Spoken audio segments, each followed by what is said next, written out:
Good evening and thanks for joining us tonight for 23 ABC News at 11. I'm Jessica Harrington. Tonight's top stories. The family of a hit-and-run crash victim speaking out 1 week after the deadly collision. What they said today to the suspects still wanted in the crash. And how the Bakersfield City School District is helping families prepare for the school year. More on the second town hall event held tonight. Brandon? And it was very hot again today, and that's really not going to be changing anytime soon. 23 ABC News at 11 starts now. Live from downtown Bakersfield, 23 ABC News at 11 starts now. Good evening. Tonight, police are still searching for a suspect responsible for a hit-and-run crash that happened last week. Today, the family of the victim is urging the suspect to turn themselves in. A multi-vehicle crash happened on July 22nd and left 65-year-old Deborah Ann Gino dead. It happened on Stockdale Highway near Donhart Drive. The vehicle police say caused the crash drove away from the scene.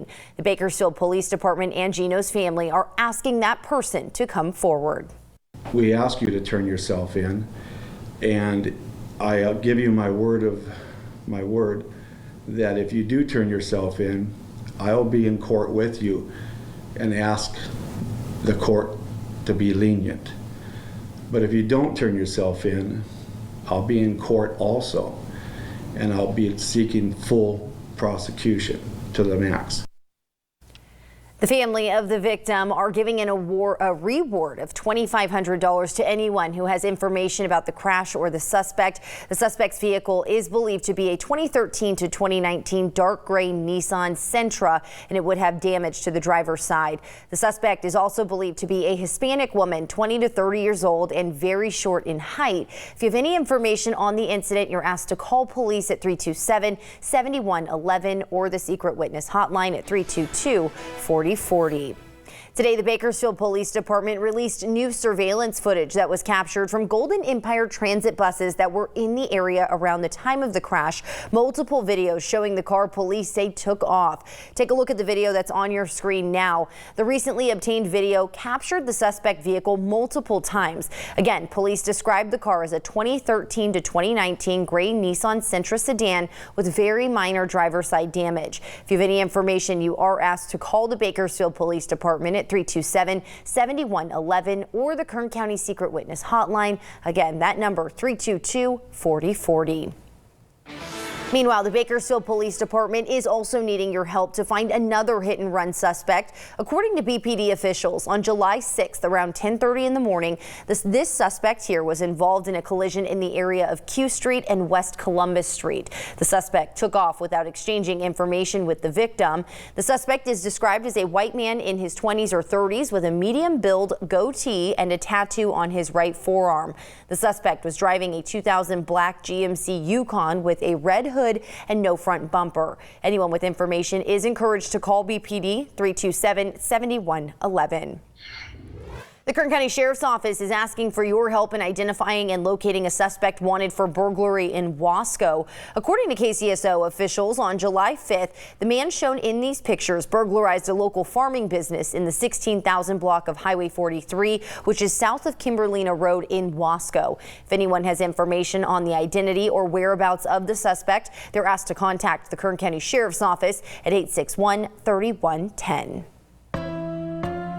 A new surge testing site has opened at the Kern County Fairgrounds today in an attempt to curb the rising number of COVID-19 cases in the community. The site is capable of completing 5,000 tests per day. It will be open from 7 a.m. to 7 p.m. through August 10th or until 60,000 tests are completed.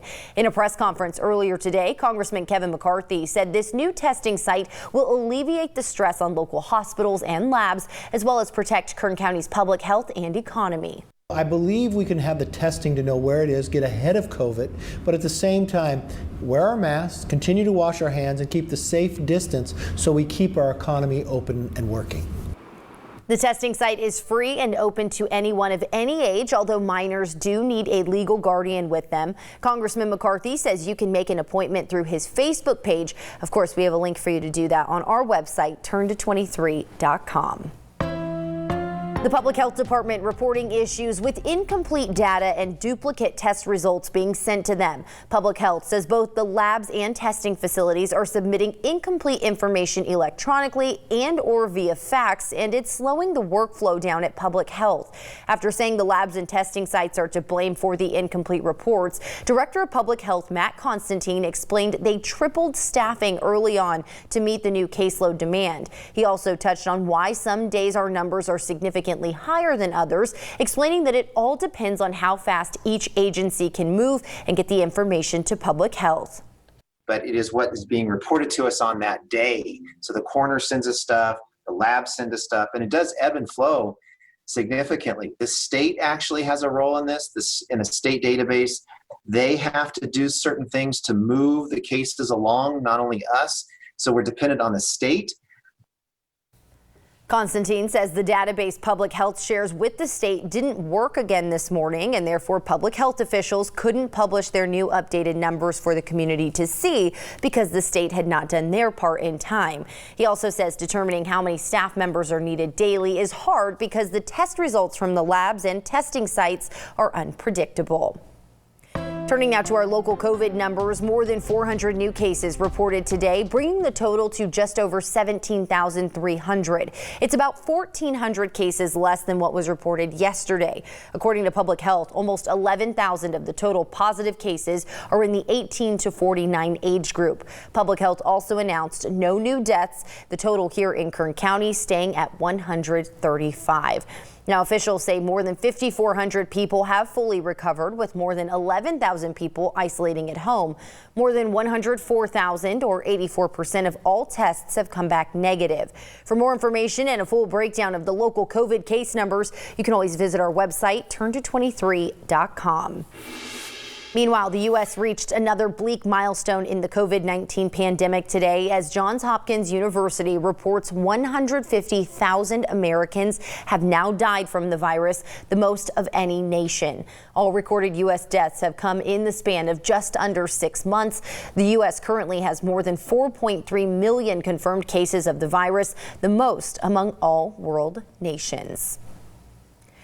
Let's shift gears now, bring in 23 ABC's meteorologist Brandon Michaels as we talk about our weather forecast. We know it has been hot so far this week. It looks like it's going to stay that way. Yeah, it absolutely is. For several more days, we're going to be stuck in this very hot weather, about as warm as it was today. 103 our high temperature today in Bakersfield. That's 5 degrees warmer than average. Fortunately, nowhere near that record high of 114. It was pretty warm this morning as well. 73 degrees the overnight low. It's pretty warm right now, actually, for this time of night. Clear skies on the radar and satellite, but our current temperature 88 degrees, which is quite a bit warmer than it was at this time yesterday. So that heat is definitely settling in. Eventually, we'll see those temperatures fall off, but it's going to be very slow through the night here. 73 for our overnight low, clear and calm overnight. Northwest wind 0 to 10 miles per hour for tomorrow, up to right around 103 degrees. Again, lots of sunshine, so heat wave number 5 is going to continue if that pans out. That'll be day 5 of heat wave number 5, and it's going to continue, as we said, for quite some time, and we're going to be talking about that and just how long it's going to last coming up later in the show.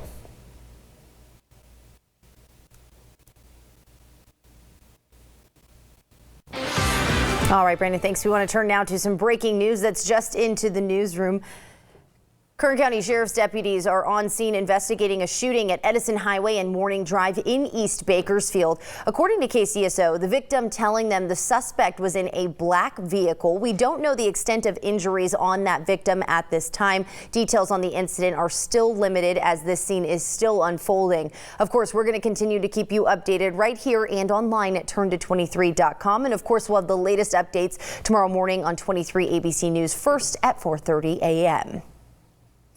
Well, schools across the country are adapting as we prepare to head into the new school year in the midst of a pandemic. The Bakersfield City School District is starting the year with distance learning, but they're preparing now for the future.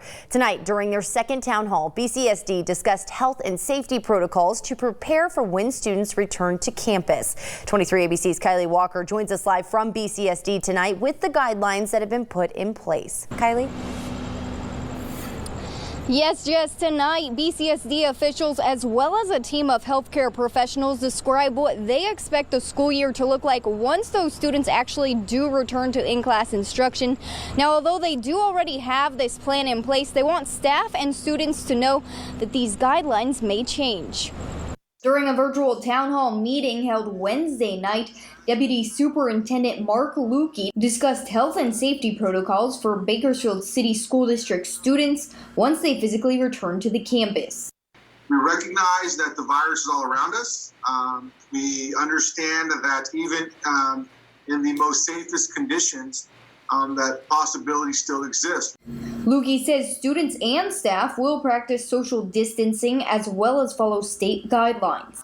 The Director of Instructional Support Services, Dr. Tim Fullenwider, and his team of healthcare professionals also at the town hall. We do have a concern about obviously health and safety of our kids and our staff. We are engaging in distance learning only at this time. We hope that in the near future we will see a reduction in cases in COVID-19. We'll be off that list and we'll be able to return.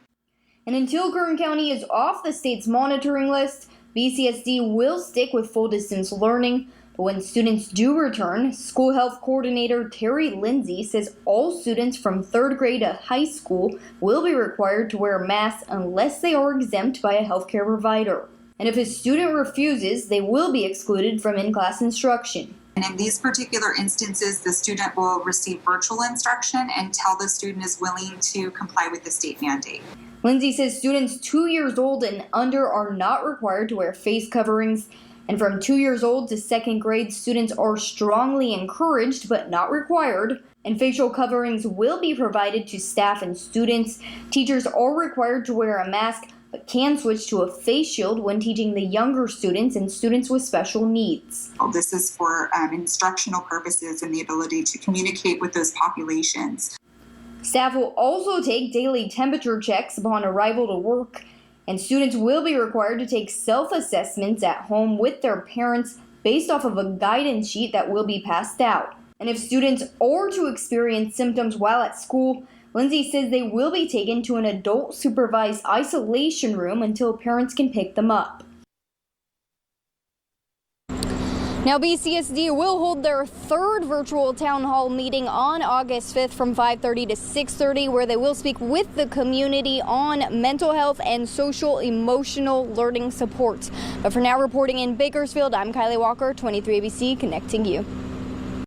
All right, Kylie, thanks. The new school year begins for most districts around the county 2 weeks from today. And we understand many of you are agonizing over the upcoming year, and we want to help you and your family go safely back to school. For one small school district in the shadow of Bear Mountain, the challenge is to make sure every student is connected. This fall stretches far beyond its borders, just northeast of Arvin. The DiGiorgio School and district offices sit quietly near the end of Buena Vista Boulevard. A student body of just over 200 students who are truly learning from a distance. Terry Hollum is the president and the superintendent. He's spending his days trying to make sure all his students are connected this fall. Hollum says students in 2nd through 8th grade will have Chromebooks, but the biggest challenge comes in staying connected with families. A lot of our families don't have access to internet, so we were able to use some hotspots for some of the families that didn't have internet. Our 2nd through 8th graders will be using Canvas, which is an online learning platform. Our kindergarten and 1st grade students, our teachers will be more in touch with them over the phone. You know, we'll be collecting work, grading work. It won't be like in the spring where it was just a pass-fail or a credit, no credit. It will be actual grades now. The challenge doesn't end with technology. 98% of the student body receives free or reduced lunches. Last spring, the school was also a meal delivery service, and that will continue this fall. The campus remains closed for now, but Hollum is already planning for when kids return to make up for lost learning. And of course, we enjoy sharing stories of what districts around the county are doing to help kids get ready for distance learning to start the year. Each day this week, we've been covering a variety of topics in public and private schools, along with homeschooling and distance learning. If you missed any of this, you can find the stories on our website, turnto23.com. Still to come here at 11, honoring the legacy of a civil rights icon. The special live stream event held tonight, looking back at the life of John Lewis. Brandon? Our heat wave continued today. It's going to continue for several more days. We'll break that down coming up. Tonight, Bakersfield College partnered with local media personality Danny Morrison for a special tribute to the legacy of civil rights leader and Congressman John Lewis. Morrison sharing during the virtual event how the passing of Lewis deeply hurt his heart. I'm brokenhearted because, like I said, his work's not done. Like, here we are. The Black Lives Matter movement is starting to bubble finally. We're finally starting to get some traction in the ride called the Black Lives Matter movement. And we're barreling along. We're finally starting to get somewhere. And somebody comes and just pops our tire.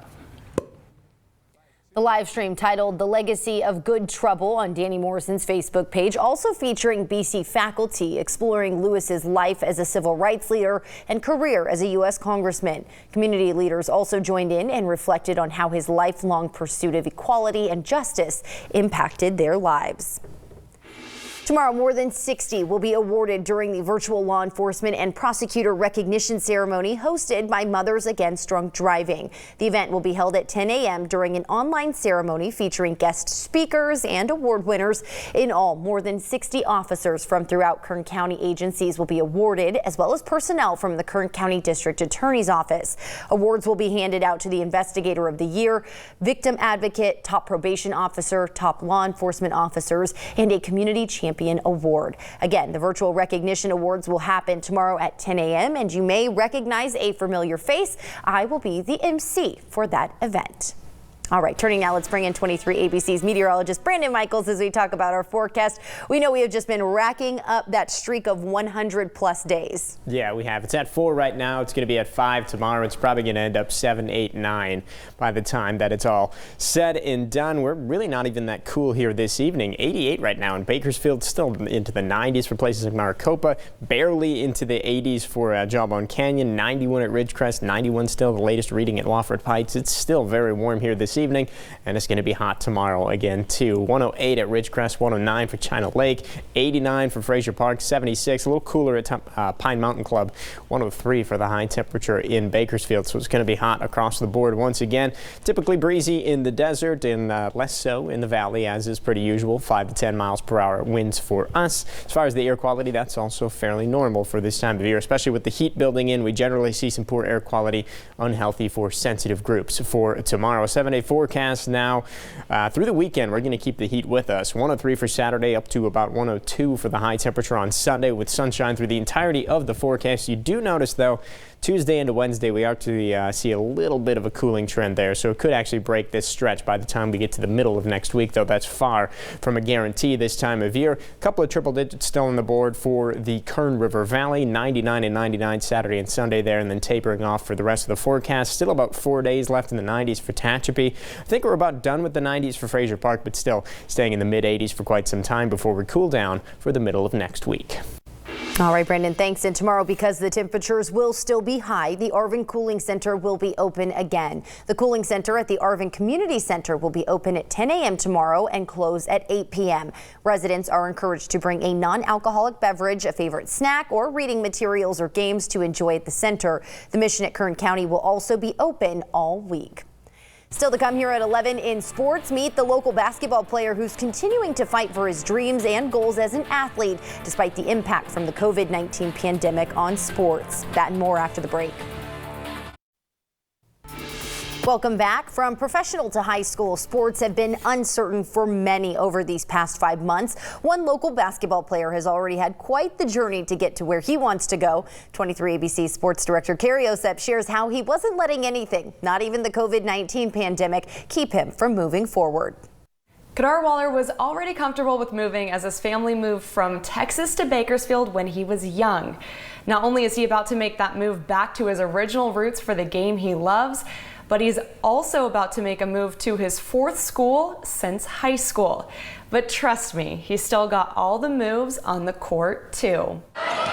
Following up a solid high school career in Bakersfield, Kadar Waller moved to Maryland to continue his training at Mount Zion Prep.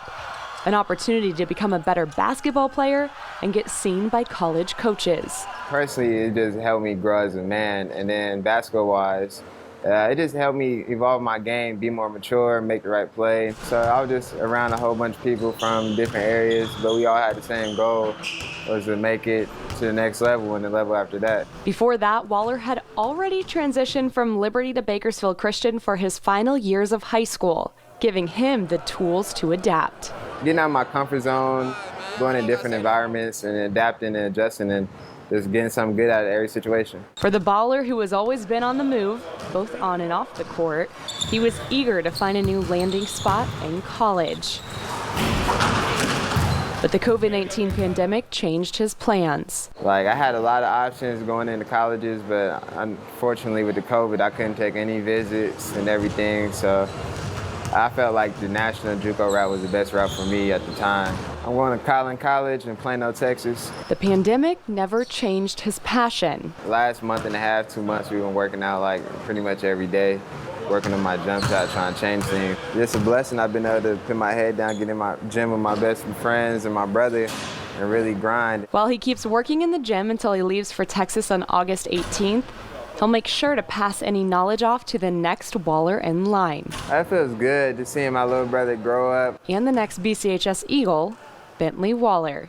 He's tall, he's almost the same height as me, we almost eye to eye, so it feels good working out with my brother, teaching him everything I learned now, and him learning it at a young age, so I feel he's gonna be great. He's #1 in the nation, I feel. And when I asked Kadar what's to follow Collin College, his answer is simple and kind of predictable. Wherever, it takes me, I go, But for sure, you can expect a basketball to be a part of those plans. It's what I love to do, so I want to eventually be able to take care of my family doing the thing I love. For 23 ABC Sports, I'm Carrie Osett. Meanwhile, the Dodgers and Astros were on their best behavior a day after a tense opening match at Minute Maid Park last night left a Dodgers pitcher suspended. Tonight, no pitches were thrown above or behind any batters. Nobody made any ugly faces, and everyone remained in their respective dugouts, even as the game became the longest one so far in this pandemic-shortened season. All was quiet aside from the fake crowd noise that was cranked up a couple of notches and the crack of Edwin Rios' bat when he connected off of Cy Snead. Rios hit a 2-run homer in the 13th inning to give Los Angeles a 4-2 win over the Astros. The Dodgers sweeping the game series against their 2017 World Series rivals. I bet the Dodgers fans are enjoying this. Taking another live look outside at downtown Bakersfield. Not a whole lot going on, but it's definitely warm out there. A final check of your forecast after the break. Well, still pretty warm here this evening. Taking a look at some of our currents. We've just dropped below 90 here in Bakersfield to 80 still at Lake Isabella. Edwards Air Force Base at 84. A little cool spot there. Tehachapi at 58 degrees. Through the day tomorrow, those temperatures are going to be getting hot once again. Already in the 90s by the late morning, early afternoon, mid to early afternoon, getting into the triple digits, about 103 for the high temperature by 5 p.m. And the next 6 days, looks like we're going to be stuck in a heat wave once again. All the way through about Tuesday, we're in the 100s or above 100 degrees. Hottest temperatures are going to be right around 103, which is where we were today. So if there's a little bit of good news, it's not getting any hotter, but it's definitely not getting any cooler either. I guess we'll take that as a win. I'm trying. Yeah. All right. That's going to do it for us here at 11. We'll see you back here tomorrow night. Have a great night.